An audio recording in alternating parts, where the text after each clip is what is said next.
क्या कभी अपमान की आग इतनी गहरी लगी है कि उसने अपना जीवन भी बदल दिया हो? महाभारत में अश्वत्थामा का जीवन भी कुछ ऐसा ही था।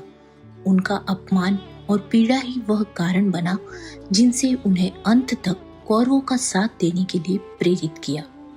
द्रोणाचार्य के पुत्र अश्वत्थामा ब्राह्मण परिवार में जन्मे थे, लेकिन उनका बचपन अत्यंत गरीबी में बीता। कहा जाता है कि एक बार उन्होंने देखा कि अन्य बच्चे दूध पी रहे हैं। उन्होंने भी अपनी माँ से दूध मांगा। घर में दूध नहीं था तो आटे को पानी में घोलकर उन्हें दे दिया गया।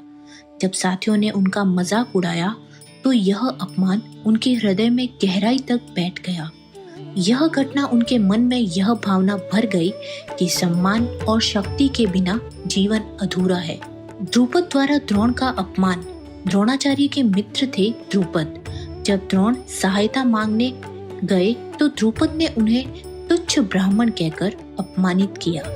पिता का यह अपमान अश्वत्थामा के मन में अग्नि की तरह धधक रहा था।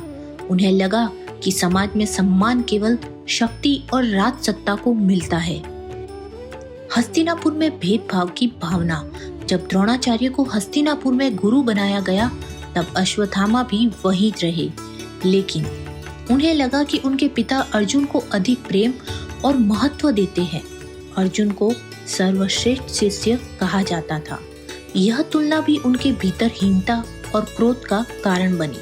ऐसे समय में दुर्योधन ने अश्वत्थामा का सम्मान किया। उन्हें राजसी आदर, मित्रता और महत्व मिला।